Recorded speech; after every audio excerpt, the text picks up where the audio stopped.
राजस्थान की अरावली पहाड़ियों के बीच एक ऐसी जगह है जिसका नाम सुनते ही अच्छे अच्छों के पसीने छूट जाते हैं। जी हाँ, भानगढ़ का किला।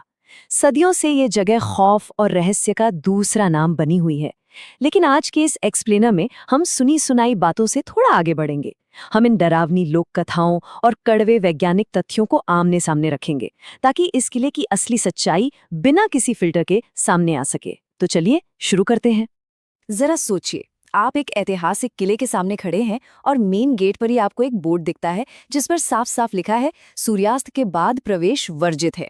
और सबसे बड़ी बात, ये बोर्ड किसी डरे हुए गांव वाले ने नहीं, बल्कि सीधे भारतीय पुरातत्व सर्वेक्षण यानी भारत सरकार ने लगाया है। अब जाहिर सी बात है, सरकारी मोहर वाला ये इकलौता साइन बोर्ड देखते ही मन में कई सवाल उठते हैं और खौफ का ग्राफ एकदम से ऊपर चला जाता है। और इसी खौफ से जन्म लेती हैं कुछ बेहद डरावनी अर्बन लेजेंड्स। एक बहुत ही मशहूर कहानी है कि एक बार 3 दोस्त इस सरकारी चेतावनी को नजरअंदाज करके रात के घुप अंधेरे में किले के अंदर घुस गए थे। कहते हैं कि अंदर उनके साथ कुछ बहुत ही अजीब और भयानक दुर्घटना हुई, और जब वे घबराहट में वहां से भागे तो रास्ते में एक कार क्रैश में तीनों की मौके पर ही मौत हो गई। वहां के स्थानीय लोग आज भी मानते हैं कि उनकी मौत कोई इत्तेफाक नहीं थी, बल्कि वो भानगढ़ के उसी जानलेवा श्राप का शिकार हुए थे। तो आखिर ये रहस्य शुरू कहाँ से हुआ? चलिए भानगढ़ के इस डरावने इतिहास के पन्ने पलटते हैं। आपको जान के हैरानी होगी कि 16वीं सदी में ये कोई छोटा मोटा या सुनसान किला नहीं था। 1573 में बसाया गया ये एक बेहद आबाद और समृद्ध शहर था। जरा कल्पना कीजिए, 9000 से ज्यादा घर, एक शानदार 7 मंजिला महल और हमेशा भीड़ से गुलजार रहने वाले बाजार। लेकिन आज ये सिर्फ एक वीरान, बिना छत वाला खंडर है। दीवारें तो खड़ी हैं, लेकिन छतें पूरी तरह से गायब हैं। ये अपने आप में एक बहुत बड़ा आर्किटेक्चरल अजूबा है जो वहां के अंधविश्वासों को और हवा देता है। लोगों का पक्का विश्वास है कि अगर आज भी यहाँ कोई छत बनाने की कोशिश करता है तो वो तुरंत ढह जाती है। अब जहाँ ऐसे अजीबोगरीब खंडहर हों, वहां श्राप और कहानियां तो जुड़ ही जाती हैं, है ना?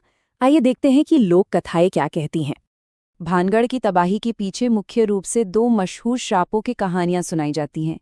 पहली कहानी है बाबा बालूनाथ नाम के एक साधु की। उनकी शर्त थी कि महल की छाया कभी उनके आश्रम पर नहीं पड़नी चाहिए, लेकिन जब 7 मंजिला महल बना तो शर्त टूट गई और उनका क्रोध पूरे शहर पर टूट पड़ा। और दूसरी तरफ है तांत्रिक सिंघिया की कहानी। एक ऐसा तांत्रिक जो राजकुमारी रत्नावती के एक तरफा प्यार में पागल था। जब राजकुमारी ने उसके काले जादू को उसी पर पलट दिया तो मरते मरते उस तांत्रिक ने पूरे भानगढ़ को हमेशा के लिए बर्बाद होने का श्राप दे दिया। दोनों कहानियों का नतीजा एक ही था, शहर तबाह हो गया और आत्माएं हमेशा के लिए वहीं कैद हो गईं। चलिए, ये तो हो गई सदियों पुरानी बातें, लेकिन आज भी पर्यटक, स्थानीय लोग और यहाँ तक कि बॉलीवुड फिल्म के क्रू मेंबर्स भी बहुत सी अजीब घटनाओं का दावा करते हैं। रात के सन्नाटे में महिलाओं के रोने की आवाजें, चूड़ियां टूटने का शोर और हवा में अचानक इत्र की महक आना। एक घटना तो बहुत ही मशहूर है, जहां एक पत्रकार की स्कूटी किले के पास अचानक बंद हो गई और अंधेरे में से एक अनजान आवाज ने उनसे कहा, दे वॉन्ट यू, यानी वो तुम्हें बुला रहे हैं। सच में रोंगटे खड़े कर देने वाली बातें हैं। शायद इसीलिए गार्ड्स भी अंधेरा होने के बाद अंदर जाने की हिम्मत नहीं करते। लेकिन रुकिए, यहीं पर आता है इस कहानी का सबसे बड़ा ट्विस्ट। जिन किरदारों पर भानगढ़ का ये पूरा खौफनाक साम्राज्य टिका है, राजकुमारी रत्नावती, तांत्रिक सिंघिया या वो साधु बाबा, इतिहास के पन्नों या किसी भी शिलालेख में उनके अस्तित्व का कोई पुख्ता सबूत है ही नहीं। जी हाँ, बिल्कुल जीरो। और जैसे ही हमें पता चलता है, हमारा ये एक्सप्लेनर सिर्फ एक भूतों की कहानी से आगे बढ़कर एक सीरियस साइंटिफिक इन्वेस्टिगेशन में बदल जाता है। अगर ये कहानियां सच नहीं है, तो फिर लोग वहां सच में इतना डरते क्यों हैं? चलिए इसकी पीछे का विज्ञान समझते हैं। क्या आपने कभी इंफ्रासाउंड के बारे में सुना है? देखिए, जब हवा भानगढ़ के पुराने टूटे फूटे पत्थरों और खंडरों के बीच से गुजरती है तो वो प्राकृतिक रूप से इंफ्रासाउंड यानी 20 हर्ट्ज से नीचे की कम आवृत्ति वाली ध्वनि तरंगे पैदा करती है। इसके अलावा ये इलाका सिस्मिक जोन 4 में आता है, तो जमीन में भी हल्के कंपन होते रहते हैं। हमारे कान इन तरंगों को सुन तो नहीं सकते, लेकिन हमारा शरीर इन्हें महसूस कर सकता है। इसी इंफ्रासाउंड की वजह से अचानक घबराहट होना, चक्कर आना या ऐसा लगना जैसे कोई हमें घूर रहा है, ये सब बिल्कुल असल महसूस होता है। और इसमें एक और चीज जुड़ जाती है, पैराडोलिया, ये हमारे दिमाग की एक बहुत ही दिलचस्प आदत है। जब हम अंधेरे कोनों, आधी टूटी हुई दीवारों या अजीब सी परछाइयों को देखते हैं, तो हमारा दिमाग तुरंत उनमें इंसानी आकृतियां या चेहरे ढूंढने लगता है। ये कोई भूत नहीं है, ये तो सदियों से चले आ रहे मानव विकास का हिस्सा है। हमारा दिमाग किसी भी रैंडम पैटर्न को एक चेहरे में बदल देता है। तो अगर हम इन सबको मिला दें, तो भूत महसूस करने का एक एकदम परफेक्ट वैज्ञानिक नुस्खा तैयार हो जाता है। इंफ्रासाउंड, इलेक्ट्रोमैग्नेटिक फील्ड्स, पैराडोलिया और सबसे बड़ी बात, हमारी अपनी सुझावशीलता। 2008 में यूनिवर्सिटी ऑफ गोल्डस्मिथ्स की एक रिसर्च ने साबित कर दिया था कि अगर आपके दिमाग को पहले से ही बता दिया जाए कि कोई जगह डरावनी है, तो आपका दिमाग हॉन्टेड मोड में चला जाता है। फिर हवा का झोंका भी आपको भूत का साया लगने लगता है। अब आप सोचेंगे कि अगर सब कुछ सिर्फ विज्ञान और दिमाग का खेल है, तो वो सरकारी चेतावनी वाला बोर्ड क्यों लगाया गया है? चलिए असली खतरे की बात करते हैं।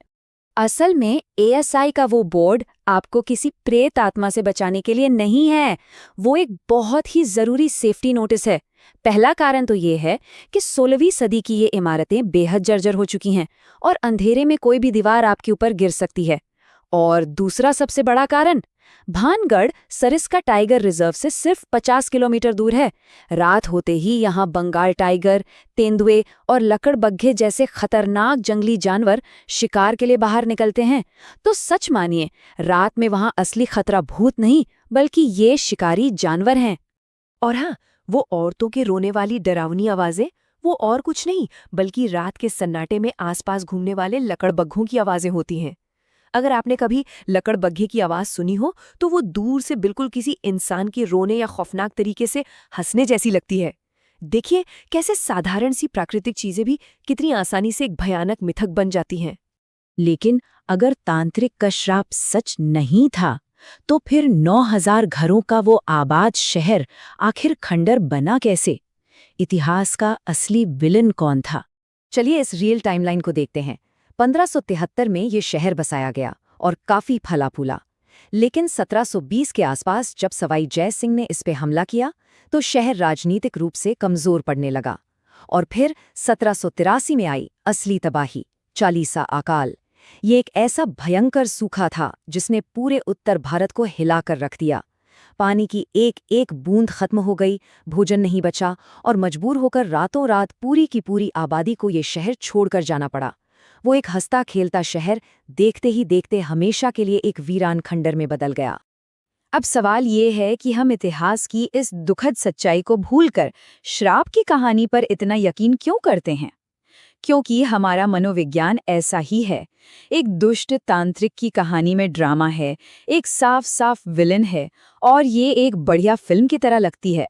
वहीं दूसरी तरफ एक भीषण अकाल सिर्फ एक रैंडम और दर्दनाक प्राकृतिक आपदा है जिस पर हमारा कोई कंट्रोल नहीं है।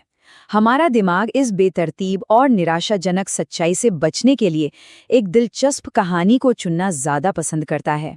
तो आज के इस एक्सप्लेनर के आखिर में मैं आपको महान वैज्ञानिक मैरी क्यूरी के एक विचार के साथ छोड़ना चाहता हूँ। उन्होंने कहा था कि जीवन में किसी भी चीज से डरने की जरूरत नहीं है, बस उसे समझने की जरूरत है। आज हमने भानगढ़ को करीब से समझा, इसके श्राप के पीछे छुपे विज्ञान को देखा, इसके खौफ के पीछे के असली जानवरों को पहचाना और इसकी तबाही के असली दर्दनाक इतिहास को जाना। अब जब हम सच्चाई को समझ चुके हैं, तो क्या अब भी डरने की कोई वजह बचती है, या फिर बस एक शानदार इतिहास का नजरिया? सोचिए।